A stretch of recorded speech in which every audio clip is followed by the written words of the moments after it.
Hello everyone and a very warm welcome to my YouTube channel Learner's Journey. Guys, today I am very happy because आज से हम लोग एक नई शुरुआत कर रहे हैं।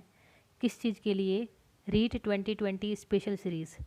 देखिए गाइस, आपका रीट जो एग्ज़ाम है आने वाला, ये अभी नेसेसरी नहीं है कि आपका 2020 में ही हो सकता है कि आपका ये एग्ज़ाम 2021 में भी चला जाए, क्योंकि अभी कोरोना इतना चल रहा है कि ये तो पॉसिबल नहीं होगा। क्योंकि इससे पहले जो यूनिवर्सिटीज़ के एग्ज़ाम है और जो कॉलेजेस के एग्ज़ाम है तो वो पहले कंडक्ट करवाने ज़रूरी है। लेकिन जो ये चैनल है, यहाँ पे आपको रीट के लिए स्पेशल सीरीज़ अभी से स्टार्ट करवा दी जाएगी। क्योंकि किसी भी एग्ज़ाम की हम लोग तैयारी करते हैं उसके लिए हमें मिनिमम 3 मंथ प्रिपरेशन चाहिए। हालांकि अभी तक कोई फ़िक्स डेट नहीं है एग्ज़ाम की, तो और उससे रिलेटेड कोई नया नोटिफिकेशन भी नहीं आया। तो हम लोग हमारी सीरीज़ धीरे धीरे स्टार्ट करते हैं, आराम आराम से सारा कुछ क्लियर करेंगे। और उसके बाद में जब हमारा सारा सिलेबस हो जाएगा तो हम लोग previous year question paper solve करेंगे। ठीक है, तो ये वाली जो चीज़ है वो आपको समझ में आएगी। हम लोग जो बेसिक हमारे टॉपिक्स हैं, जो हमारे रीट के सिलेबस में टॉपिक्स हैं, वो हम लोग आज से ही शुरू करेंगे। इससे पहले जो फर्स्ट वीडियो हुआ था इस प्लेलिस्ट का, तो उसमें हम लोगों ने डिस्कस किया था कि जो रीट 2020 होने वाला है या फिर जो भी नेक्स्ट रीट है तो उसका सिलेबस क्या होगा और किस तरह से पैटर्न होता है उसका। और जो सेकंड वीडियो और थर्ड वीडियो थी उसमें हम लोगों ने जो रीट का लास्ट पेपर हुआ था 2018 में, तो उसके बारे में हम लोगों ने डिस्कस किया था। तो गाइज़, आप लोग वो वाला वीडियो देखिए, आपको सिलेबस और पैटर्न समझ में आएगा अगर आप न्यू लर्नर हो तो।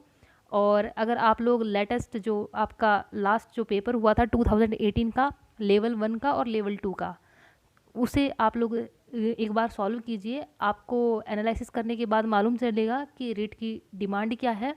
और रीट की डिमांड हमें मालूम चल जाती है तो उसके बाद हम लोग सारा सिलेबस सीरीज़ वाइज स्टार्ट करते हैं। आज का जो हमारा वीडियो है वो हमारा जो रीट में टॉपिक है फर्स्ट, तो वहीं से ही सीरीज़ वाइज रहेगी आपकी एक सीरीज़ पूरी। और आप लोग यहाँ पे देख लीजिए कि आज हम लोग क्या करने वाले हैं।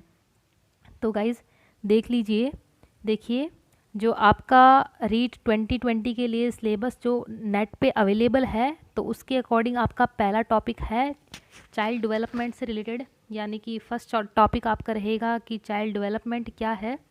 तो आज वाला हमारा जो पूरा वीडियो है वो रिलेटेड रहेगा कि चाइल्ड डेवलपमेंट मतलब कि डेवलपमेंट और ग्रोथ का कॉन्सेप्ट क्या है, यानी वृद्धि और विकास की संकल्पना।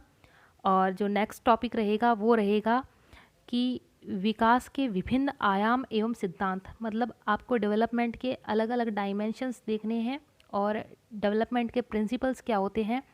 और नेक्स्ट जो आपका टॉपिक है वो रहेगा कि फैक्टर्स अफेक्टिंग डेवलपमेंट, यानी कि विकास को प्रभावित करने वाले कौन कौन से तत्व हैं। यहाँ पे हमें वो ही फैक्टर्स देखने हैं, क्योंकि चाइल्ड के डेवलपमेंट के बारे में हम लोग पढ़ रहे हैं। तो चाइल्ड के ऊपर सबसे ज़्यादा जो फैक्टर अफेक्ट करते हैं वो उसकी फैमिली होती है और उसका स्कूल होता है। और साथ ही साथ जो डेवलपमेंट होता है उसका लर्निंग के साथ में क्या संबंध है। तो आज का ये हमारा टॉपिक रहेगा जो फर्स्ट टॉपिक है। हम लोग सीरीज़ वाइज चलेंगे, क्योंकि आपका अगर आप एक सीरीज़ फॉलो करते हो तो आपको पढ़ने में भी आसानी रहेगी और एक आप मोटिवेटेड भी फील करोगे। जैसे जैसे आपके टॉपिक्स कंप्लीट होंगे आप खुद को मोटिवेट फील करोगे। तो गाइज़, आज का जो हमारा वीडियो है वो हम लोग स्टार्ट करते हैं। देखिए, अगर किसी ने भी सिलेबस नहीं देखा है तो यहाँ पे आप लोग देख लीजिए। देखिए गाइज, यहाँ पे जो सीरीज़ है वो स्पेशल सीडीपी के लिए है, आपकी चाइल्ड डेवलपमेंट एंड पेडागोजी, यानी कि बाल विकास एवं शिक्षण शास्त्र। तो सीडीपी के लिए ही यहाँ पे सीरीज़ एक बार फॉलो करवाई जाएगी। अभी सीडीपी का ही प्लान है। तो आप लोग अगर नए हैं और आपने वो पुराना वीडियो नहीं देखा तो एक बार यहाँ पे सीडीपी का आप लोग सिलेबस देख लीजिए। यहाँ पे लेवल 2 के लिए मैंने सिलेबस बता रखा है। आप लोग लेवल फर्स्ट के लिए चाहें तो अलग से देख सकते हैं, लेकिन कुछ भी डिफरेंस नहीं है। यहाँ पे एक माइन्यूट सा डिफरेंस है, बस एक पॉइंट आपका लेवल 2 में एक्स्ट्रा है। बाकी एज इट इज़ आपका सिलेबस पूरा है। आपका जो सीडीपी का पार्ट रहेगा वो 30 मार्क्स का रहेगा, जिसमें आपके 30 क्वेश्चन आएंगे। किसी भी तरह की आपकी नेगेटिव मार्किंग इसमें नहीं होती है। तो आप लोग यहाँ पे सिलेबस देख लीजिए। चलिए आ जाइए, अब जो हमारा टॉपिक है, मेन टॉपिक के ऊपर हम लोग चल लेते हैं। गाइस, ये वाली जो हमारी सीरीज़ रहेगी उसमें हम लोग पूरा हैंड रिटन नोट्स ही डिस्कस करेंगे, क्योंकि अगर हम लोग वाइट बोर्ड पे लिखते हैं तो उसमें आई थिंक टाइम है वो आपका ज़्यादा वेस्ट होता है। तो हम लोग यहाँ पे हैंडमेड नोट्स से ही डिस्कस करेंगे, ताकि English as well as Hindi दोनों मीडियम के बच्चे अपने थॉट्स को कनेक्ट कर पाएँ और अच्छी तरह से आपको समझ में आए, और साथ ही साथ आपका टाइम भी बचे। तो चलिए टॉपिक हम लोग स्टार्ट कर लेते हैं। देखिए गाइस, आज का जो हमारा टॉपिक है वो है डेवलपमेंट। डेवलपमेंट यानी कि विकास। अब देखिए, विकास और वृद्धि की अवधारणा के बारे में आपके टॉपिक में दे रखा था कि बेसिक विकास क्या होता है और वृद्धि क्या होती है, यानी कि डेवलपमेंट क्या होता है और ग्रोथ क्या होती है। तो देखिए, दो टर्मिनोलॉजी है, आपको ये समझनी बहुत ज़्यादा ज़रूरी है, क्योंकि बेसिक आपका क्वेश्चन यहीं से ही पुटअप होता है कि क्या है वृद्धि और क्या है विकास।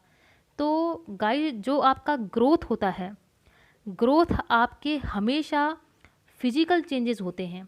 यानी कि अगर आप 2 साल के बच्चे हो, ठीक है, अगर आप 2 से आप 5 साल में 3 साल बाद में 5 साल के हो रहे हो, तो आप में जो फिजिकल चेंज आएगा, आपकी बॉडी में जो स्ट्रक्चरल चेंज आएगा, ठीक है, तो वो आपका ग्रोथ होगा।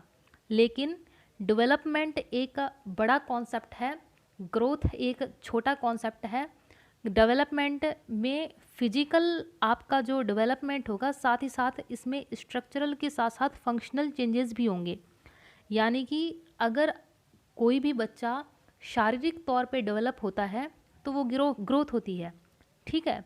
लेकिन अगर बच्चा शारीरिक डेवलपमेंट के साथ साथ में अगर बच्चा मेंटली भी डेवलप हो रहा है, इमोशनली अगर डेवलप हो रहा है, ठीक है, किसी भी तरह से बच्चे में अगर इंटेलेक्चुअल भी डेवलपमेंट होता है, तो वो चीज़ आपकी डेवलपमेंट कहलाई जाएगी। क्योंकि देखिए, जो डेवलपमेंट है उसमें structural as well as functional दोनों चीज़ों को हम लोग ध्यान में रखते हैं।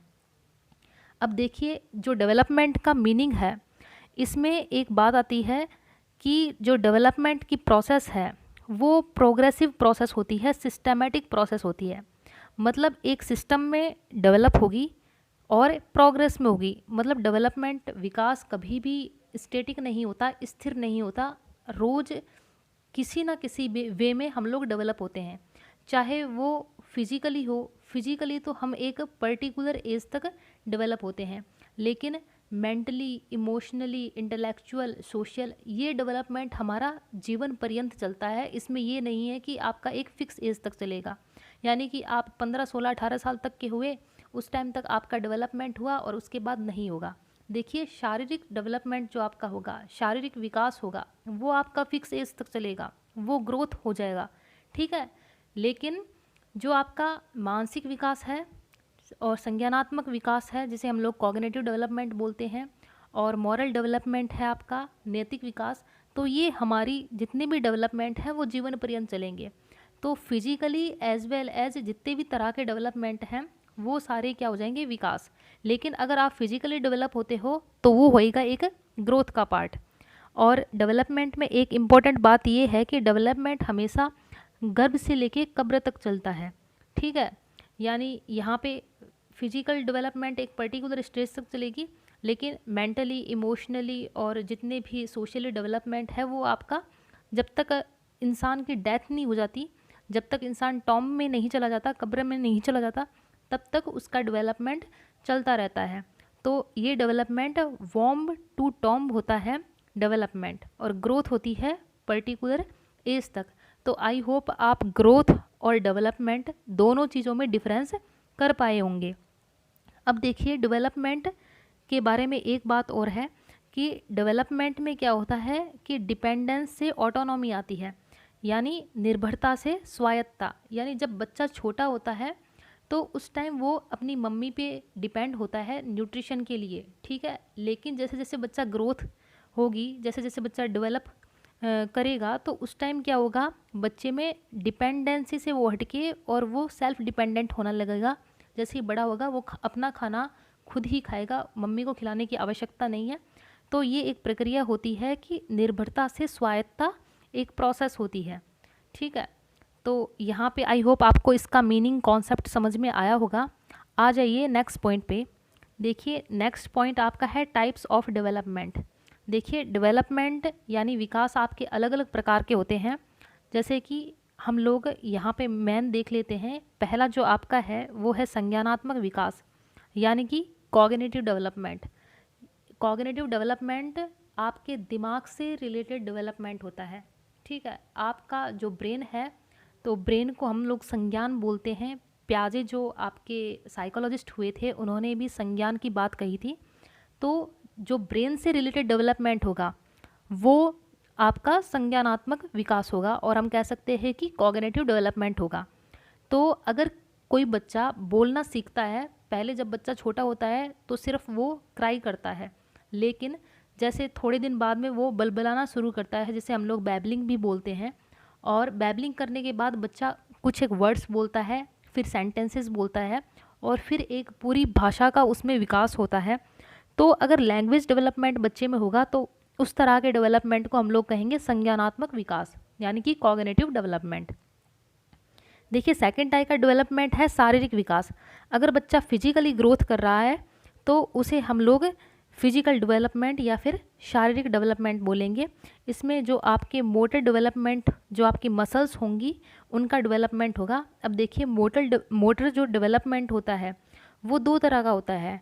ठीक है, एक तो होता है स्थूल गतिक कौशल और एक होता है सूक्ष्म गतिक कौशल। स्थूल गतिक कौशल का मतलब क्या हो गया, ग्रोस मोटर डेवलपमेंट, और सूक्ष्म गतिक कौशल का मतलब हो गया फाइन मोटर डेवलपमेंट। ठीक है, तो ग्रोस मोटर जो आपकी डेवलपमेंट होगी, स्थूल गतिक कौशल, तो इसमें जब आपकी बड़ी मसल्स काम करेंगी, जैसे पूरी आपके हाथों की मसल्स हैं, पूरे पैरों की मसल्स हैं, तो जहाँ पे बड़ी मसल्स काम आएंगी, जैसे कि दौड़ना हो गया, खेलना हो गया, ठीक है, कूदना हो गया, चढ़ना हो गया, तो उसमें हमारी बड़ी मसल्स काम में आ रही हैं, तो वो क्या होंगी, आपकी स्थूल गतिक कौशल। और दूसरा आपका है सूक्ष्म गतिक कौशल, यानी कि फाइन मोटर स्किल्स। अगर आप पेन पकड़ के कॉपी में लिखते हो तो आपकी जो छोटी मसल्स होंगी, जैसे अंगुली की छोटी मसल्स हो गई, तो वो यहाँ पे काम में आ रही हैं। ठीक है, अगर आप कढ़ाई करते हो, बुनाई करते हो, पेंटिंग करते हो, तो यहाँ पे आपकी जो फाइन मोटर्स हैं वो यहाँ पे यूज़ आ रही हैं। तो ये जो मोटर डेवलपमेंट होता है ये दो तरह का होता है, स्थूल गतिक कौशल यानी ग्रॉस मोटर स्किल, और सूक्ष्म गतिक कौशल यानी कि फाइन मोटर स्किल। तो बड़ी मसल्स प्लस छोटी मसल। कई बार क्वेश्चन पूछा है, आपको यहाँ पे ध्यान लगाने की आवश्यकता है। देखिए ये वाला जो क्वेश्चन है आपका, ये आपके सीटेट में भी आता है। किसी भी तरह के, जितने भी तरह के टीचिंग एग्जाम्स हैं जहाँ पे सीडीपी पूछी जाती है, तो सभी प्रकार के एग्ज़ाम में आपका ये वाला क्वेश्चन ज़रूर पूछते हैं किसी ना किसी वे में। आ जाइए नेक्स्ट पे। देखिए जो थर्ड टाइप का डेवलपमेंट है वो है सोशल डेवलपमेंट। अगर किसी बच्चे का समाज में विकास होता है, अगर बच्चा इमोशनली डेवलप होता है, या फिर बच्चे में अगर मॉरलिटी आ रही है, नैतिक विकास अगर बच्चे का होता है, तो आपका वो सोशल डेवलपमेंट में आएगा। क्योंकि गाइज अगर बच्चा सही और गलत में डिफरेंस करना सीखता है तो वो उसका मॉरल डेवलपमेंट होता है। ठीक है, तो यहाँ पे सोशल डेवलपमेंट में आपके इमोशंस और मॉरलिटी वाली जो चीज़ें हैं वो आएंगी। ठीक है, आ जाइए नेक्स्ट पॉइंट पे। 3 टाइप के डेवलपमेंट्स होते हैं, हम लोगों ने बात कर ली। अब देखिए डेवलपमेंट के बारे में एक स्टार नोट है कि जो विकास है वो इंटीग्रेटेड होता है। अब यहाँ पे कई बार ये वाला क्वेश्चन पूछ रखा है, सीटेट में भी आपका ये कई बार क्वेश्चन आया है कि जो विकास है वो क्या है, इंटीग्रेटेड है, इंटर रिलेटेड है, या फिर सेपरेटेड है, या फिर नॉट डिपेंडेंट है। तो यहाँ पे आपका इंटीग्रेटेड डेवलपमेंट होता है। ऐसा नहीं है कि बच्चा सिर्फ, जैसे मान लीजिए हमने 3 तरह के डेवलपमेंट पढ़े, संज्ञानात्मक विकास, शारीरिक विकास और सामाजिक विकास। तो ऐसा नहीं है कि बच्चे का सिर्फ शारीरिक विकास होता है। ठीक है, शारीरिक विकास के साथ साथ बच्चे के संज्ञान में भी विकास होगा, यानी कि बच्चे का जो ब्रेन डेवलपमेंट भी होगा फिजिकल के साथ साथ, और साथ ही साथ बच्चे का सोशल डेवलपमेंट भी होगा। ठीक है। तो जो आपका डेवलपमेंट वाली प्रोसेस है, विकास क्या होता है, इंटीग्रेटेड होता है। अब ऐसा नहीं है कि एक बच्चा 5 साल से 10 साल का हो गया, वो सिर्फ फिजिकली डेवलप हुआ है और उसमें मेंटली कोई डेवलपमेंट नहीं हुआ, या फिर इमोशनली या फिर सोशली कोई डेवलपमेंट नहीं हुआ। उसके जो मेंटली और सोशली डेवलपमेंट हैं वो भी फिजिकल के साथ होंगे। अगर फिजिकल के साथ नहीं होते तो वो नॉर्मल बच्चा नहीं होगा, उसमें किसी ना किसी तरह की डिसेबिलिटी है। तो जो आपका डेवलपमेंट है वो इंटीग्रेटेड होता है। आई होप आपको ये समझ में आया होगा। आ जाइए नेक्स्ट अपने पॉइंट पे। देखिए, ग्रोथ और डेवलपमेंट में कई बार डिफरेंस पूछा है। मैंने आपको कॉन्सेप्ट में भी ये क्लियर किया था, लेकिन एक बार आपको वृद्धि और विकास में यहाँ पे डिफरेंस देख लेने चाहिए। देखिए, जो फर्स्ट पॉइंट है वो ग्रोथ में है कि ग्रोथ क्या है, क्वांटिटी में इंक्रीज़ होना। जैसे कि आपकी हाइट बढ़ी है, आपका वेट बढ़ा है, तो क्या है, मात्रा में हम लोग उसे मेज़र कर सकते हैं, तो ये क्वांटिटी में डेवलपमेंट होता है। लेकिन जो डेवलपमेंट है, विकास है, वो क्या है, क्वांटिटेटिव यानी मात्रात्मक। अगर आप ग्रो होते हो तो वो डेवलपमेंट में आएगा, साथ ही साथ अगर आप गुणात्मक डेवलप होते हो, क्वालिटी में डेवलप होते हो, तो वो भी डेवलपमेंट में आएगा। लेकिन ग्रोथ में क्या है, जिन चीज़ों को हम लोग मेज़र कर सकते हैं, यानी कि क्वांटिटी वाली चीज़ें, हाइट और वेट, तो वो ग्रोथ में आएंगी। लेकिन डेवलपमेंट में अगर आप आज कुछ नया सीखे हो और कल कुछ और नया सीखते हो, तो वो आपका डेवलपमेंट होगा। लेकिन हम लोग उसे मेज़र नहीं कर सकते कि आपने जैसे कि 500 ग्राम नया कुछ सीख लिया, या फिर आपने 800 ग्राम कल सीखा था, कल आप 200 ग्राम सीखोगे। तो ये चीज़ें क्या है, ये क्वालिटी वाली चीज़ें हैं, गुणात्मक चीज़ें हैं, तो इनका मेज़रमेंट नहीं होता। तो देखिए, यहाँ पे qualitative as well as quantitative, यानी गुणात्मक और मात्रात्मक दोनों चीज़ें यहाँ पे डेवलपमेंट में होती हैं, और ग्रोथ में केवल क्वांटिटी यानी कि मात्रात्मक वाली चीज़ें। आ जाइए सेकंड पॉइंट पे। देखिए, ग्रोथ आपके फिक्स एज तक होगी, ठीक है। जब आप मैच्योर हो जाते हो, पूरे आपकी बॉडी में जितने भी चेंजेस होने होते हैं वो हो जाते हैं, तब तक आपकी ग्रोथ होती है। लेकिन डेवलपमेंट आपकी लाइफ लॉन्ग चलेगी, क्योंकि यहाँ पे समझ को भी हम लोग कंसिडर करते हैं, ठीक है। किसी भी तरह के चेंज, जितने भी चेंजेस हैं, सबको कंसिडर करते हैं, तो ये लाइफ लॉन्ग प्रोसेस है, जीवन पर्यंत चलेगी। आ जाइए थर्ड पॉइंट पे। देखिए, थर्ड पॉइंट क्या कहता है, थर्ड पॉइंट कहता है कि विकास, यह विकास का छोटा भाग है। यानी ग्रोथ क्या है, ग्रोथ में सिर्फ क्वांटिटी वाली बात है, जबकि development quality as well as quantity. तो ग्रोथ एक छोटा पार्ट है, जबकि डेवलपमेंट क्या है, अपने आप में एक बड़ी ही एक स्ट्रक्चर है, ठीक है। नेक्स्ट पॉइंट है, वृद्धि को मापा जा सकता है। जैसे कि आप आज 5 फुट के थे और आप 6 महीने बाद में 5 फुट 2 इंच के हो गए, तो आप वहाँ पे मेज़र कर सकते हो, ठीक है। तो यहाँ पे वृद्धि को, ग्रोथ को मेज़र किया जा सकता है, लेकिन विकास को मेज़र नहीं किया जा सकता, उसे केवल आकलन किया जा सकता है। यानी कि हम लोग उसे असेस कर सकते हैं कि हाँ भैया, डेवलप हो रहा है। कल मैं इतनी मतलब कि समझ नहीं थी, लेकिन आज 50 दिन बाद में या फिर 1 साल बाद में इतनी समझ डेवलप होगी। लेकिन उसे हम लोग मेज़र नहीं कर सकते कि भाई इतने ग्राम डेवलप हुआ या फिर इतने किलोग्राम डेवलप हुआ, तो वो वाली चीज़ यहाँ पे नहीं आती। तो मेज़रमेंट वाली बात डेवलपमेंट में आपकी फॉलो नहीं होती, यहाँ पे केवल असेसमेंट वाली बात होती है। आ जाइए नेक्स्ट पॉइंट पे। देखिए, यहाँ पे नेक्स्ट पॉइंट है, विकास व सीखने में संबंध, मतलब लर्निंग और डेवलपमेंट के बीच में क्या क्या रिलेशनशिप है, ठीक है। तो यहाँ पे गाइज आपको रिलेशनशिप वाला एक टॉपिक है, अलग से दे रखा है आपका रीट वाले सिलेबस में ही, लेकिन ये एक इसका डेवलपमेंट का पार्ट है, तो हम लोग यहीं पे इसे डिस्कस करेंगे।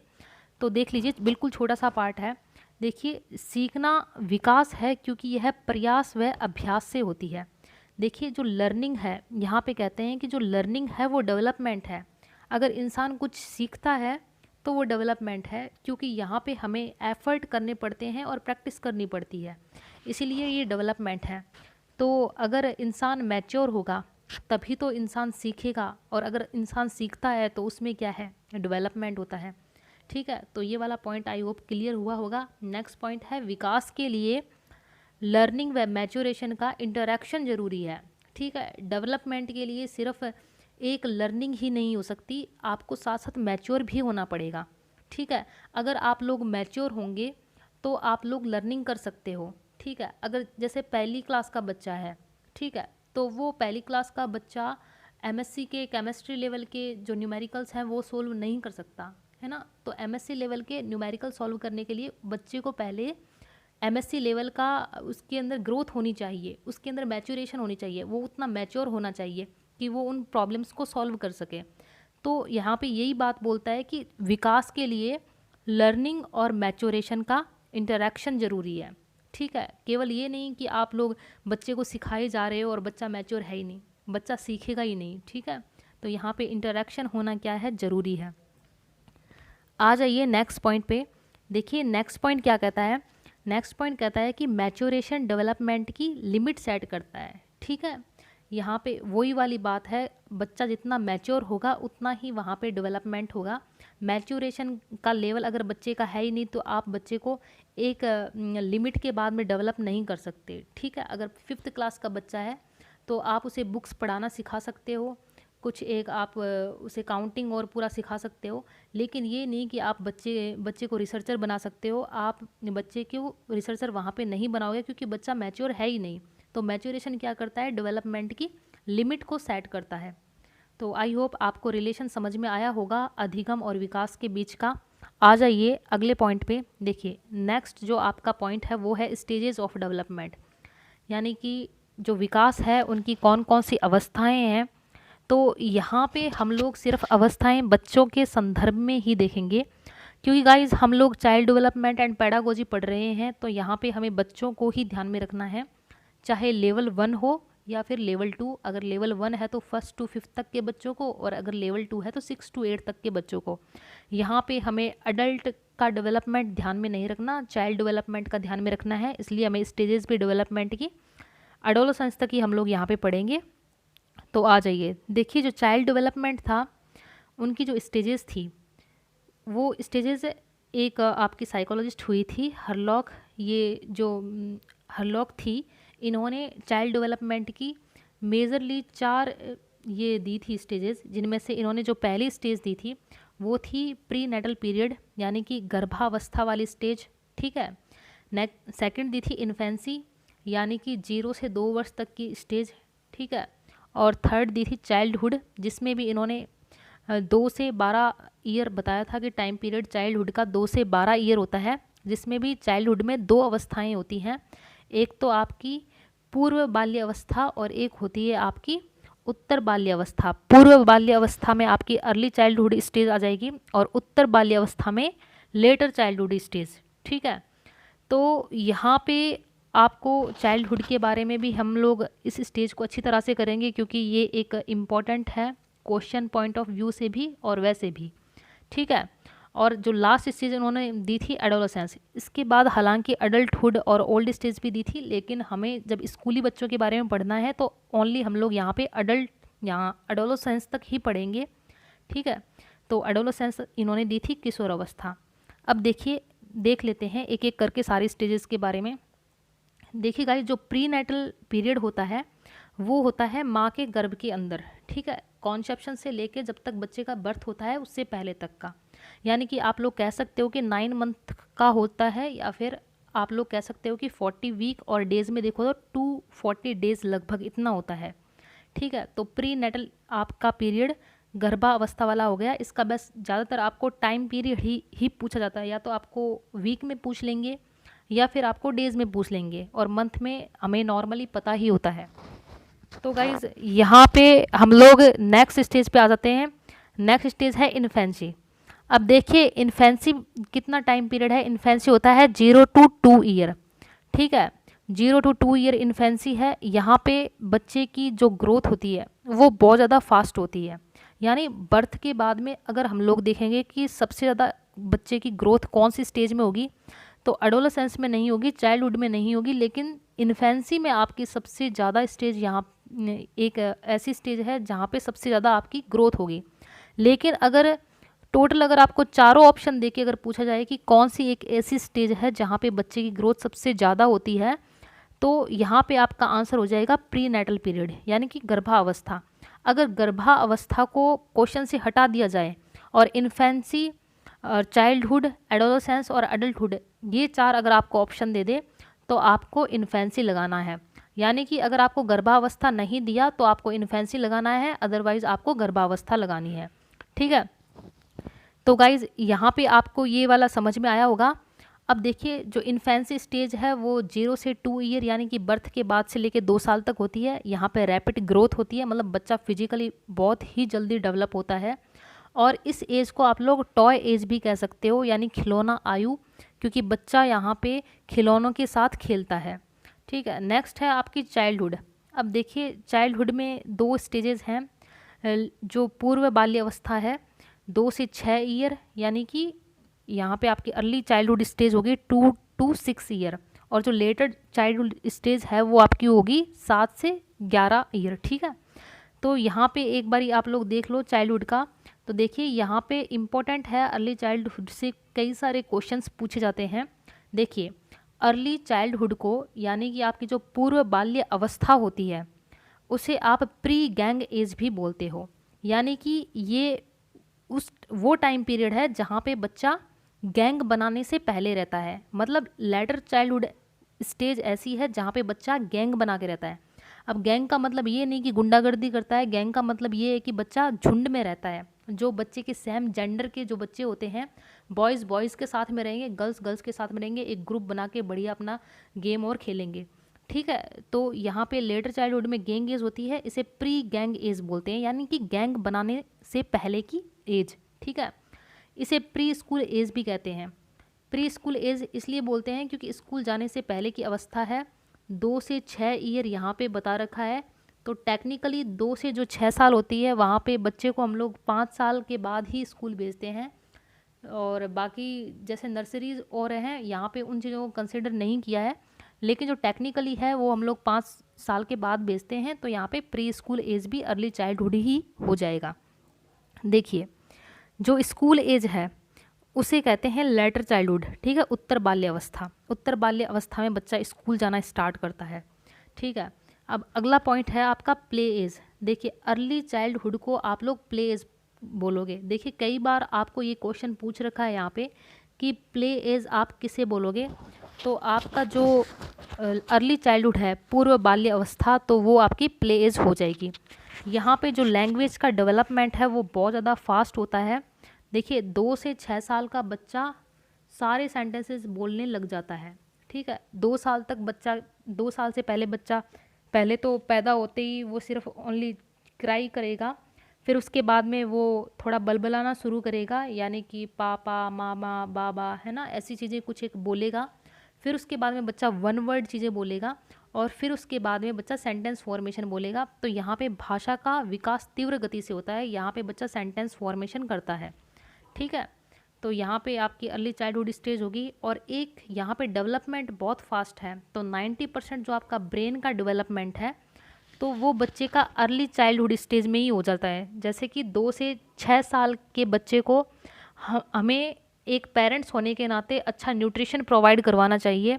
ठीक है, और अगर आप स्कूल में हो, टीचर हो, तो बच्चों को आपको अच्छी तरह से उन्हें स्टोरीज़ के माध्यम से या फिर किसी भी तरह से उन्हें गाइडेंस प्रोवाइड करवाना चाहिए। आपको जिस तरह से आप लोग पढ़ाते हो, तो बच्चों को एक प्ले वे मेथड में आपको बताना चाहिए कि बेटा ये खाइए, ये मत खाइए, इससे खाने से ये आपको ताकत मिलेगी, ये खाने से आपको नुकसान होगा। तो एज़ ए टीचर और एज़ ए पेरेंट आपको ये रिस्पॉन्सिबिलिटी यहाँ पे जाननी होगी। ठीक है, तो आई होप आपको अर्ली चाइल्डहुड समझ में आया होगा। लेटर चाइल्डहुड का एक पॉइंट रहता है कि इसे ट्रबल सम एज भी कहते हैं लेटर चाइल्डहुड को, यानी कि ये एक ऐसा स्टेज है लेटर चाइल्डहुड, यानी कि उत्तर बाल्य अवस्था, जहाँ पे बच्चे के जितने भी फ्रेंड्स बनते हैं वो काफ़ी लंबे समय तक उसके चलते हैं। तो यहाँ पे एक लंबी दोस्ती वाली बात आ जाती है। तो यहाँ पे आपके जो बेस्ट फ्रेंड होते हैं वो यहीं से ही बनने स्टार्ट होते हैं।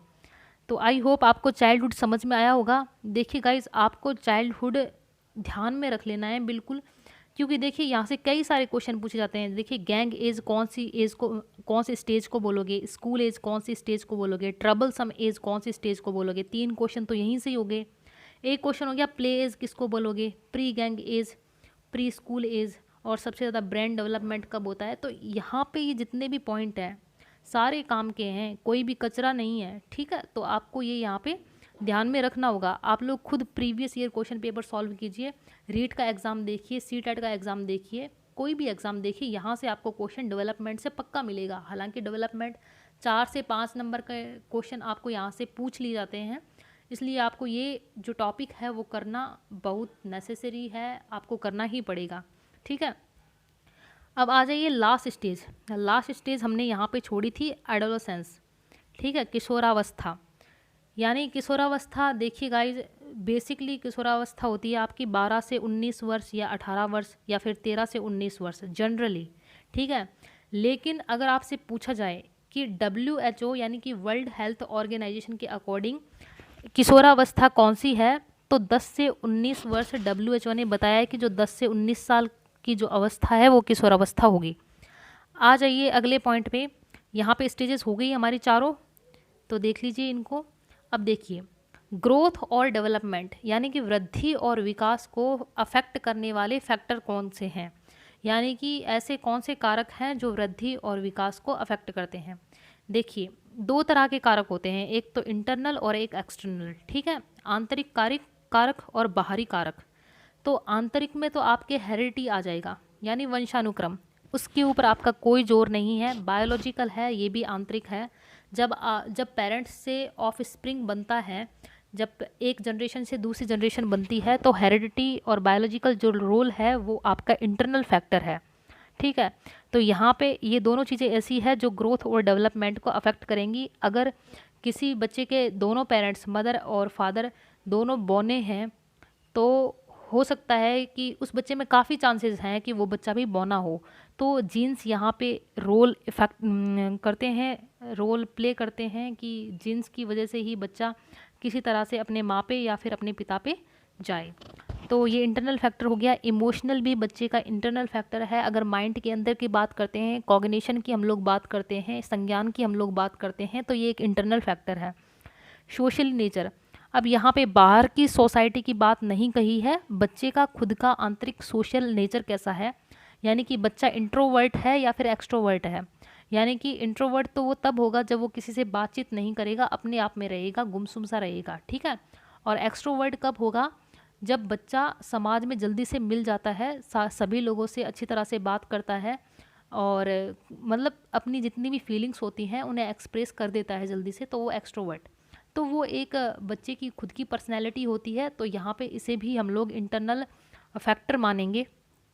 तो जो लास्ट है आपका इंटेलेक्चुअल फैक्टर, इंटेलेक्चुअल आपका ऑब्वियसली माइंड से रिलेटेड है, संज्ञान से रिलेटेड है, तो इंटरनल ही होगा। अब देखिए एक्सटर्नल फैक्टर कौन से हैं। एक्सटर्नल फैक्टर में आपका एनवायरनमेंट आ जाएगा, क्योंकि बच्चे ने जैसे मान लीजिए बच्चे का बर्थ हो गया। ठीक है, बर्थ होने के बाद आप बच्चे को किस तरह से न्यूट्रिशन प्रोवाइड करवा रहे हो, यानी जिस तरह से आप लोग बच्चे को पोषक तत्व दोगे उसी हिसाब से उसका डेवलपमेंट होगा। तो जो न्यूट्रिशन है, पेरेंट्स उसके साथ किस तरह से बिहेव करते हैं, पेरेंट्स का बिहेवियर है, टीचर्स का बच्चों के सामने रोल है या फिर टीचर्स का बिहेवियर है बच्चों के सामने, तो वो सारे एक एक्सटर्नल बिहेवियर्स होते हैं। क्योंकि पेरेंट्स को और टीचर को देख के बच्चा बड़ा होता है, तो उनमें से वो किसी को आइडियल मान लेता है और उसी के अकॉर्डिंग अपने आप की पर्सनैलिटी को डेवलप करता है। तो आई होप आपको जो फैक्टर्स हैं जो वृद्धि और विकास को अफेक्ट करते हैं तो आपको समझ में आए होंगे। आ जाइए नेक्स्ट टॉपिक पे। देखिए गाइस, हाँ, एक यहाँ पे सीधा थोड़ा सा पॉइंट और है कि जो आपका एडोलेसेंस एज है वहाँ से कई सारे क्वेश्चन बनते हैं कि ट्रांजिशनल पीरियड किसे कहते हैं। ठीक है, या फिर तूफान और तनाव की अवस्था कौन सी एक स्टेज होती है, यानी कि स्ट्रेस और स्टॉर्म की जो स्टेज है वो कौन सी एक स्टेज होती है, तो वो आपकी एडोलेसेंस स्टेज होगी, यानी किशोरावस्था। और तूफान और तनाव की अवस्था इस स्टेज को किस साइकोलॉजिस्ट ने कहा था, तो वो थे स्टैनली हॉल। ठीक है, तो स्टैनली हॉल नामक एक साइकोलॉजिस्ट थे, उन्होंने एक बुक लिखी थी अपनी एडोलेसेंस यानी कि किशोरावस्था, और उन्होंने एक बात लिखी थी कि ये जो अवस्था है वो है स्ट्रेस एंड स्टॉर्म की अवस्था या फिर तूफान व तनाव की अवस्था। तो ये क्वेश्चन आपका सीधा सा बनता है, एक क्वेश्चन आपका यहाँ से हो गया। ठीक है, एक क्वेश्चन आपका बनता है कि कौन सी एक एज है जिसमें बच्चे को आइडेंटिटी क्राइसिस होता है, यानी कि बच्चे को यहाँ पे ये कन्फ्यूज़न, कभी तो उसे लगता है कि यार मैं छोटा हूँ, कभी उसे लगता है कि मैं बड़ा हूँ, क्योंकि ये एक ऐसी स्टेज है जहाँ पे बच्चा चाइल्ड से अडल्ट में चेंज होगा, यानी बच्चे से सीधा वयस्क में चेंज होता है। तो कई सारे बच्चे में फिजिकली चेंजेस होंगे, मेंटली चेंजेस होंगे, हार्मोनल चेंजेस होंगे। तो ये एक आइडेंटिटी क्राइसिस है। ये बात किसने कहा था? एरिक्सन ने बोली थी कि ये जो ये जो आपकी एडोलेसेंस एज है वो आइडेंटिटी क्राइसिस एज है, जहाँ पे घर में कई बार बच्चे को इम्पोर्टेंस दी जाती है, कई बार नहीं दी जाती। यानी कि कई बार बच्चे घर में ऐसे काम करता है छोटे बच्चों की तरह, तब उसे पेरेंट्स कहते हैं कि तू इतना बड़ा हो गया, ये काम तुझे नहीं करने चाहिए। और कई बार जब बच्चा बड़ों के काम करने की सोचता है तो उस टाइम पेरेंट्स बोलते हैं कि बेटा तू इतना बड़ा नहीं हुआ, तो वो अभी तक छोटा है। तो एक आइडेंटिटी क्राइसिस है, वहाँ पे बच्चे को समझ में नहीं आता कि यार मैं बड़ा हो गया या छोटा हूँ अभी। ठीक है, तो ये एक ट्रांजिशनल पीरियड है। तो ये किशोरावस्था की एक बात यहाँ पे हो गई। आई होप आपको समझ में आया होगा। हाँ, एक और बात है कि किशोरावस्था में हीरो वर्शिप होती है, यानी जो बच्चे होते हैं तो वो अपने आप को एक हीरो वर्शिप, मतलब कि एक टेंडेंसी उनमें ऐसी होती है कि वो अपने आप को सेंटर समझते हैं। उन्हें ऐसा लगता है कि मतलब वो सेंटर में है और जितनी भी दुनिया है वो सारी उनके चारों तरफ है, वो सारे लोग उनकी तरफ अट्रैक्टेड है। इसलिए वो अपने जो ड्रेसिंग सेंस होता है उसको चेंज करता है, अपनी जो हेयर की बाल बनाने की स्टाइल है उसे भी वो चेंज करता है, और कई तरह की चीज़ें वो चेंज करता है ताकि वो स्पेशल दिख सके। ठीक है, और वो ग्रुप में रहना पसंद करता है। उसे वहाँ पे जो अपने पीयर ग्रुप है उसकी इम्पोर्टेंस बहुत ज़्यादा होती है। वो सोचता है कि यार मैं इनके जैसा दिखूं, अपने दोस्तों के जैसा दिखूं और एक ग्रुप में रहूं। उसे वहाँ पे ये डर होता है कि यार कहीं मेरे को ग्रुप से बाहर ना निकाल दिया जाए। इसलिए यहाँ पे एक स्पेसिफिक जो कैरेक्टरिस्टिक है वो हीरो वर्शिप है। अगर सीधा सा क्वेश्चन आए आपका कि हीरो वर्शिप कौन सी स्टेज में होती है, तो ये आपकी होती है किशोरावस्था में।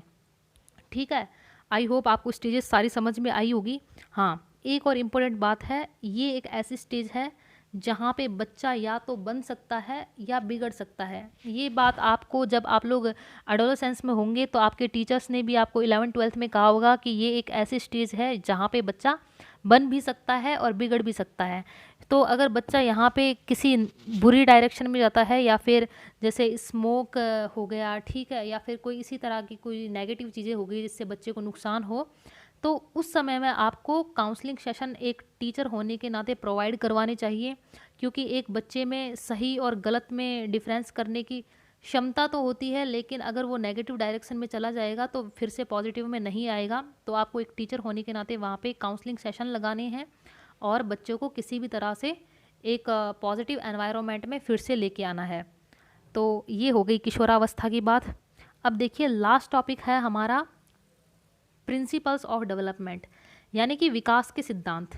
अब देखिए हम लोगों ने कॉन्सेप्ट देख लिया, मीनिंग देख लिया, जो डेवलपमेंट है उसकी स्टेजेस देख ली, टाइप्स देख लिए, कौन कौन से फैक्टर्स हैं जो डेवलपमेंट को इफ़ेक्ट करते हैं, वृद्धि और विकास में हम लोगों ने अंतर देख लिया।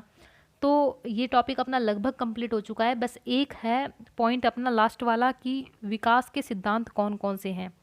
तो देखिए गाइस, विकास के जो सिद्धांत हैं वो कई सारे हैं, लेकिन यहाँ पे कॉमन सिद्धांत ले रखे हैं ताकि वो आपका एक वाइड एरिया कवरेज कर सके और आपको कुछ एक 8-10 प्रिंसिपल से ही समझ में आ सके कि हाँ बस इससे हमारा टॉपिक क्लियर हो गया है। ठीक है, क्योंकि बेसिक जो क्वेश्चंस होते हैं आपके प्रिंसिपल से क्वेश्चन पक्का आता है हमेशा। अगर प्रिंसिपल से क्वेश्चन आता है तो आपका यहाँ से कवर हो जाएगा।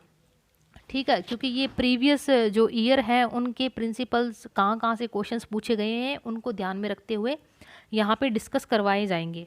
ठीक है, तो यहाँ पे हम लोग देख लेते हैं कि क्या है प्रिंसिपल। देखिए, पहला सिद्धांत है प्रिंसिपल ऑफ कॉन्टिन्यूटी चेंज, यानी कि परिवर्तन का नियम। ठीक है, तो यहाँ पे ये कहते हैं कि जो डेवलपमेंट है, विकास है, उसमें लगातार चेंज होता है। ठीक है, इंसान ऐसा नहीं है कि एक जगह स्टेटिक रहे। ऐसे नहीं है कि जैसा बच्चा आज पैदा हुआ वैसा ही वो 10 दिन बाद में, 1 साल बाद में, 10 साल बाद में रहे। डेवलपमेंट उसमें होगा। ठीक है, डेवलपमेंट में उसका फिजिकल भी होगा, इमोशनल भी होगा, कॉग्निटिव भी होगा, सभी तरह का डेवलपमेंट होगा। लेकिन ज़रूरी नहीं है कि जो आपकी जो स्पीड है वो सेम रहे। डेवलपमेंट की स्पीड चेंज हो सकती है, कई बार तेज़ हो सकता है, कई बार धीरे हो सकता है, लेकिन डेवलपमेंट होगा पक्का। ठीक है, तो ये कॉन्टिन्यूटी चेंज का मतलब ही ये हो गया, परिवर्तन का नियम ही ये हो गया कि भाई जो डेवलपमेंट है वो आपका हो सकता है धीमी गति से हो या तेज गति से, लेकिन होगा पक्का। ठीक है, तो पहला आपका ये प्रिंसिपल है। सेकंड प्रिंसिपल है प्रिंसिपल ऑफ प्रेडिक्टिबिलिटी, यानी कि अनुमान का सिद्धांत। यानी जब बच्चा पैदा होता है और थोड़े टाइम बाद जब वो बोलना सीखता है, या फिर हम लोग कह सकते हैं कि जब बच्चा चलना सीखता है, तो हम लोग पेरेंट्स होने के नाते ये प्रेडिक्ट कर सकते हैं कि बच्चा कितना जल्दी बोल सकता है, कितना जल्दी कंप्लीटली चलना सीख जाएगा। क्योंकि कई बच्चे होते हैं वो थोड़ा जल्दी बोलना और चलना सीख जाते हैं, कई थोड़ा लेट सीखते हैं। तो जो उनके साइंस होते हैं, उनके साइंस को हम लोग देख के और ये मालूम लगा लेंगे कि भाई बच्चा कब तक अच्छी तरह से बोल लेगा या फिर अच्छी तरह से चल लेगा। तो ये आपका सिद्धांत है किस चीज़ का, अनुमान का सिद्धांत, यानी principle of predictability. Third principal है आपका जनरल टू स्पेसिफिक। ठीक है, सामान्य से विशिष्ट की ओर हमेशा विकास होगा। ठीक है, ग्रॉस से फाइन मोटर स्किल, मतलब कि स्थूल से आपका सूक्ष्म गति कौशल की तरफ। यानी कि देखिए गाइज, हमने जब अभी रीट का पेपर किया था लास्ट वीडियो में, तो उस जो पेपर था आपका 2018 वाला, तो उसमें एक क्वेश्चन आया था कि एक बच्चा पहले क्या करता है, किसी भी खिलौने को या फिर किसी भी वस्तु को पूरे हाथ से उठाता है, लेकिन धीरे धीरे करके बच्चा क्या करता है, पूरे हाथ से उठाने की बजाय अंगुलियों से उस ऑब्जेक्ट को उठाता है।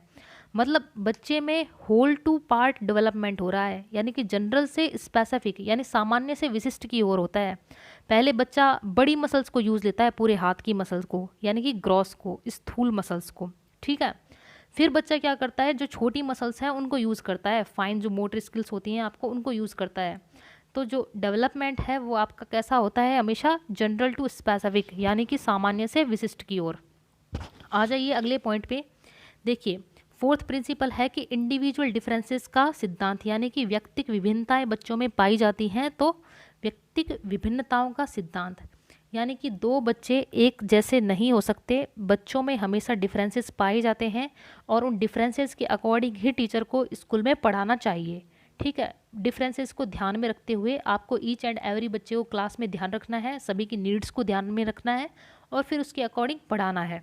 तो ये तो टीचर्स की बात होगी, लेकिन नॉर्मल यहाँ पे ये कहना चाहता है कि जो विकास है वो ज़रूरी नहीं है कि भाई बच्चों में बिल्कुल सेम पाया जाए, हो सकता है कि वो अलग अलग पाया जाए। हो सकता है कि कई बच्चा 10 महीने पे चलना सीख जाए और हो सकता है कि कई बच्चा 2 साल पे चलना सीखे। ठीक है, तो इंडिविजुअल डिफरेंसेस बच्चों में पाए जाते हैं, इसी तरह से बोलने में भी बच्चों में डिफरेंसेस पाए जाते हैं।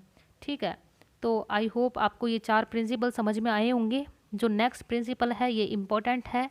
ठीक है, प्रिंसिपल ऑफ डायरेक्शन, यानी कि दिशा का सिद्धांत। मतलब डेवलपमेंट हमेशा एक दिशा में होता है, ऐसे नहीं है कि रैंडम हो गया। ठीक है, development is a directional process, ये ग्रेजुअल वे में होती है। यहाँ पे आपको रैंडमनेस की कोई चीज़ नहीं दिखाई दी जाएगी। देखिए गाइज, डेवलपमेंट 2 तरह से होता है बेसिकली। ठीक है, जैसे कि यहाँ पे दे रखा है, जैसे एक तो आपका डेवलपमेंट होता है सिफेलोकोडल, यानी सिरोध पदोन्मुखी। ठीक है, दूसरा आपका डेवलपमेंट होता है प्रॉक्सिमोडिस्टल, यानी कि समीपस्थ विकास का क्षेत्र या फिर समीप दूरभिमुख दिशा। ठीक है, तो यहाँ पे डेवलपमेंट 2 तरह से किस तरह से होता है, डायरेक्शन के बारे में बता रखा है कि भाई दिशा का सिद्धांत है, तो यहाँ बता रखिए कि अगर देखिए बच्चों में 2 तरह से डेवलपमेंट होता है। देखिए, पहला आपका डेवलपमेंट है सिफेलोकोडल। ठीक है, तो सिफेलोकोडल में बच्चे का डेवलपमेंट कैसे होता है, पहले बच्चे का सिर डेवलप होगा और फिर उसके बाद में उसके जो हाथ पैर और वो सभी डेवलप होके। ठीक है, तो यहाँ पे हेड टू टो आपका डेवलपमेंट होगा, मतलब पहले सिर से आपका डेवलपमेंट स्टार्ट होता है और फिर पैर के अंगूठे तक जाता है, तो ऊपर से नीचे की ओर सिरोध पदोन्मुखी। ठीक है, सिफेलो का मतलब ये हो गया आपका सिर, हेड। ठीक है, तो यहाँ से आप लोग ध्यान में रख सकते हो, और कॉडल का मतलब ही आपका ये हो गया पुच्छ। ठीक है, तो यहाँ पे पुच्छ तो नहीं है लेकिन टो की तरफ जाता है, सिर से और पैर की तरफ डेवलपमेंट आपका यहाँ पे होगा। ये सभी में सेम है, इसी तरह से होता है, ऐसा नहीं है कि यहाँ इंडिविजुअल डिफरेंस है, ऐसा नहीं है। सिर, ये जो सिफेलोकोडल है वो सभी में एक तरह से होगा। जितने भी बच्चे होते हैं सभी में सिर से ही स्टार्ट होता है और पैर की तरफ जाता है। ठीक है, आ जाइए नेक्स्ट वाला है प्रॉक्सिमोडिस्टल। यहाँ कहते हैं कि जो डेवलपमेंट है वो सेंटर से बाहर की तरफ जाएगा। समीपस्थ विकास का क्षेत्र है ना, जैसे समीप से दूर जाएगा। ठीक है, यानी कहने का मतलब ये है कि बच्चे का जो डेवलपमेंट है वो स्टार्ट कहाँ से होता है, हार्ट से। ठीक है, और हार्ट से वो स्टार्ट होते होते फिर उसके बाद में जो बाहर के आपके हाथ हैं वो डेवलप होंगे। तो ये जो बात है आपकी प्रॉक्सिमो डिस्टल में आ जाती है कि आपका केंद्र से बाहर की तरफ जाएगा। तो आपको यहाँ से नाम से ही मालूम चल रहा है कि सिरोध पदोन्मुखी, और यहाँ पे समीप दूर भी मुख दिशा। ठीक है, तो आई होप आपको डायरेक्शन वाला दिशा का सिद्धांत आपका समझ में आया होगा। ठीक है, आ जाइए अगले पॉइंट पे। देखिए 6th पॉइंट क्या कहता है। 6th पॉइंट कहता है कि प्रिंसिपल ऑफ इंटीग्रेशन, वही वाली बात जो हमने की थी कि डेवलपमेंट है वो एक अलग तरीके से ऐसे नहीं होता। एक ऐसा नहीं है कि सिर्फ फिजिकल डेवलपमेंट हुआ है बच्चे का। Physical development, mental, emotional, intellectual, moral, जितने भी तरह के डेवलपमेंट हैं वो इंटीग्रेटेड वे में चलेंगे। ऐसा नहीं है कि सिर्फ एक डेवलपमेंट हो गया और बाकी के रुक गए। अगर ऐसा होता है तो वो नॉर्मल चाइल्ड नहीं है, उस बच्चे में पक्का कोई ना कोई डिसेबिलिटी है। ठीक है, तो आई होप ये समझ में आया होगा। देखिए 7th पॉइंट है कि principle of maturation and learning, यानी कि जो परिपक्वता है और अधिगम है उसका सिद्धांत। तो ये हम लोगों ने बात की थी कि जो अधिगम होता है और जो परिपक्वता होती है, यानी कि लर्निंग और मैच्योरेशन दोनों एक दूसरे से रिलेटेड होती हैं। अगर बच्चा मैच्योर नहीं है तो बच्चा लर्निंग नहीं कर सकता। और मैच्योरेशन की जो चीज़ है वो हमें हेरिडिटी से मिलती है। जितनी हमारे जो पेरेंट्स के जीन होते हैं उनके ऊपर मैच्योरेशन डिपेंड करती है। तो यहाँ पे ये वाला प्रिंसिपल हो गया है। आ जाइए नेक्स्ट पे। देखिए 8th प्रिंसिपल क्या कहता है, principle of joint product of the heredity and environment. मतलब ऐसा नहीं है कि सिर्फ बच्चे के डेवलपमेंट को हेरिडिटी इफेक्ट करेगी, यानी कि वंशानुक्रम इफेक्ट करेगा, या फिर बच्चे के डेवलपमेंट को एनवायरनमेंट इफेक्ट करेगा। यहाँ पे दोनों का जो इंटरेक्शन है, दोनों का जो प्रोडक्ट है, बात आपको ध्यान में रखनी है। एडिशन नहीं है, सब्सट्रक्शन नहीं है, यहाँ पे प्रोडक्ट है, मल्टीप्लिकेशन है। ठीक है, तो जो हेरिडिटी यानी वंशानुक्रम और एनवायरनमेंट यानी कि वातावरण, तो दोनों का जो प्रोडक्ट है वही क्या है, डेवलपमेंट है। ठीक है, जीन्स तो पेरेंट्स से मिल जाते हैं, लेकिन बच्चे का डेवलपमेंट अच्छी तरह से कब होगा, जब उसे अच्छा एनवायरनमेंट मिलेगा। ठीक है, और अगर बच्चे को अच्छा एनवायरनमेंट मिल गया और बच्चे को अच्छे जीन्स नहीं मिले, ठीक है, तो बच्चे का डेवलपमेंट पॉसिबल नहीं है। अगर बच्चा शुरुआत से डिसेबल पैदा हुआ तो कितना ही अच्छा एनवायरनमेंट दे दो, उसका मेंटल डेवलपमेंट नहीं हो सकता। ठीक है, मतलब किसी भी वे में जो डिसेबिलिटी है वो डिसेबिलिटी दूर नहीं हो सकती अगर जन्म से है तो। ठीक है, तो आई होप आपको ये समझ में आया होगा। आ जाइए 9th प्रिंसिपल पे। 9th प्रिंसिपल कहता है कि भाई प्रिंसिपल ऑफ यूनिफॉर्म पैटर्न, मतलब कि एक रूपता का सिद्धांत है डेवलपमेंट।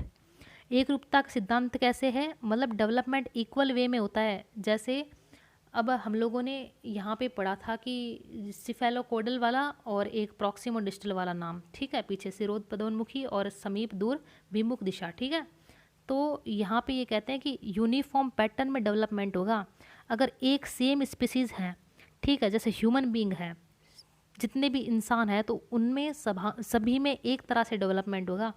यानी कि ऐसा नहीं है कि एक इंसान कुछ पहले, जैसे मान लीजिए किसी इंसान ने पहले चलना सीख लिया और किसी दूसरे इंसान ने पहले चलने से पहले ही दौड़ना सीख लिया। ठीक है, ऐसा नहीं है, एक प्रोसेस होगी इसमें। जैसे पहले बच्चा जब पैदा होता है तो वो क्रीप करता है, फिर उसके बाद वो बैठना सीखता है, फिर खड़ा होना सीखता है, फिर चलना सीखता है और फिर रनिंग करना सीखता है। तो सभी जो इंसान होते हैं सभी के बच्चों में एक ही प्रोसेस चलती है। ऐसा नहीं है कि हमारे घर में अगर कोई बच्चा हुआ तो वो पहले मतलब कि बैठना सीखे और पड़ोस वाले घर में कोई बच्चा पैदा हुआ और वो पैदा होते ही दौड़ना सीख जाए, तो ये पॉसिबल नहीं है। एक यूनिफॉर्म पैटर्न होता है एक सेम स्पीसीज़ में। ठीक है, तो ये वाली बात आपको समझ में आई होगी। जैसे कि बच्चा पहले रोना सीखता है, फिर उसके बाद वो बलबलाता है, बाबा मामा पापा है, फिर उसके बाद में वो सेंटेंसेस फॉर्मेशन करता है और फिर बोलना सीखता है। ऐसा नहीं है होता कि किसी के घर में तो बच्चा स्टार्टिंग में रो ही रहा है और किसी के घर में पैदा होता ही बच्चा सेंटेंस फॉर्मेशन करना सीख जाएगा। तो ये वाली बात यहाँ पे पॉसिबल नहीं है। तो यूनिफॉर्म पैटर्न आपका होता है, एक रूपता का सिद्धांत आपका होता है। तो आई होप आपको ये समझ में आया होगा। आ जाइए लास्ट प्रिंसिपल पे। देखिए 10th प्रिंसिपल। 10th प्रिंसिपल कहता है कि प्रिंसिपल ऑफ स्पाइरल डेवलपमेंट, यानी कि एक बच्चा कोई भी होगा तो उसमें डेवलपमेंट लीनियर नहीं जाएगा। मतलब ऐसा नहीं है कि एक ही स्पीड से बच्चा बढ़ता जा रहा है। आपने जैसे देखा होगा कि बच्चा कई स्टेजेस में तो डेवलप फास्ट करता है, कई स्टेज में वो थोड़ा रेस्ट लेता है और फिर उसके बाद उसका डेवलपमेंट होता है। ठीक है, तो एक जो डेवलपमेंट का प्रिंसिपल है वो सर्पिलाकार विकास होता है इंसान में, एक लीनियर रेखीय विकास नहीं होता है, सर्पिलाकार होता है, जिसमें बच्चे में जो डेवलपमेंट है वो सिंपल से कॉम्प्लेक्स की तरफ जाता है, मतलब सरल से जटिल की ओर जाएगा और लीनियर में नहीं जाएगा और कभी भी डेवलपमेंट बैक नहीं होगा। जैसे कि अगर किसी बच्चे ने बैठने से उठना सीखा और फिर उसके बाद दौड़ना सीखा, यानी किसी बच्चे ने दौड़ना सीख लिया तो डेवलपमेंट बैक नहीं होगा। ऐसा नहीं होगा कि बच्चा दौड़ना भूल जाए और फिर उसके बाद में फिर से बैठना स्टार्ट कर दे। ठीक है, तो बैक डायरेक्शन में आपके ये नहीं होता है। आपको डेवलपमेंट होगा पक्का, लेकिन होगा किस वे में, एक स्पाइरल वे में होगा, इस वे में होगा। यानी कि डेवलप बच्चा कर रहा है, लेकिन बच्चे ने डेवलप किया, फिर कुछ रेस्ट लिया, फिर से बच्चे ने डेवलप किया, फिर रेस्ट लिया, फिर डेवलप किया। ठीक है, जैसे कि जब बच्चा छोटा होता है तो वो अपने सर को बैलेंस नहीं कर सकता। ठीक है, लेकिन जैसे जैसे टाइम जाता है वो अपने सर को भी बैलेंस करता है और बॉडी को भी बैलेंस करता है, और वो एक फिक्स जगह पे, जैसे बच्चा स्टार्टिंग में जब पैदा होता है तो एक फिक्स जगह पे नहीं देख पाता, मतलब किसी वो पूरे जो एनवायरनमेंट है, पूरा वातावरण है अपने आसपास का, उसे एक होल वे में देखता है। लेकिन जैसे धीरे धीरे परफेक्शन आता है वैसे वैसे वो उसे एक चीज़ पे फोकस करना स्टार्ट कर देता है। ठीक है, तो यहाँ पे डेवलपमेंट होता है स्पाइरल वे में होता है। पहले वो चारों तरफ देखता है, मतलब सारी चीज़ों को एक साथ देखता है, फिर रेस्ट करेगा और फिर उसकी आंखों में परफेक्शन आएगा। तो इस तरह से डेवलपमेंट सर्पिलाकार होता है। तो आई होप आपको यहाँ पे ये प्रिंसिपल्स समझ में आए होंगे। 10 एक कुछ प्रिंसिपल्स हैं वो हमने डेवलपमेंट के कर लिए हैं, और बाकी की जो फैक्टर्स हैं जो वृद्धि और विकास के कारक जो अफेक्ट करते हैं, आंतरिक और बाहरी कारक, वो भी डिस्कस हो गया। और जो अलग अलग स्टेजेस हैं विकास की, 4 तरह की स्टेजेस भी हमने देख ली। और उससे पहले हमने आपस में रिलेशन देख लिया विकास और अधिगम का। ठीक है, और उससे पहले हमने ग्रोथ और जो डेवलपमेंट है उन दोनों के बीच का अंतर भी यहाँ पे देखा है, और विकास कितने प्रकार का हो सकता है वो भी हमने डिस्कस किया है। और डेवलपमेंट यानी विकास और जो ग्रोथ आपकी वृद्धि है तो उसका कॉन्सेप्ट क्या है, मीनिंग क्या है, एक स्पेसिफिक डेफिनेशन क्या हो सकती है, तो हमने ये पूरा डिस्कस किया है। आई होप जो हमारी रीट की जो सीरीज़ है उसका जो पहला वीडियो है वो आपको समझ में आया होगा। अगर आपको ये वीडियो समझ में आया है तो आप इस सीरीज़ को ज्वाइन कर सकते हो, क्योंकि गाइस हम लोग यहाँ पे इसी तरह से चलेंगे, रोज़ का एक टॉपिक कवर करेंगे। ठीक है, और जब ये सारे टॉपिक्स हो जाएंगे तो previous year question paper solve करेंगे। और आपको कुछ यहाँ अगर वीडियो में कुछ कमी लगती है तो आप कमेंट सेक्शन में मुझे फीडबैक दे दीजिए, और उसी हिसाब से मैं यहाँ पे सुधार करने की कोशिश करूँगी। तो आई होप गाइस हो गया है अपना आज वाला टॉपिक। अब जो नेक्स्ट वीडियो होगा उसमें हम लोग नेक्स्ट टॉपिक लेंगे। यहाँ पे आज डेवलपमेंट हमने पूरा कवर किया है, यानी कि जो हमारा पहला टॉपिक था जो हमने स्टार्टिंग में डिस्कस किया था वो कंप्लीट हो चुका है। सो बाय बाय गाइस, मिलते हैं नेक्स्ट वीडियो में। Take care. So guys, I hope this session will be helpful for all of you in any form. If you like this video, then subscribe Learner's Journey and press the bell icon for more notification, and share it with your colleagues, and do not forget to leave your comment in comment section for your valuable feedback. Thank you guys. Thanks for watching.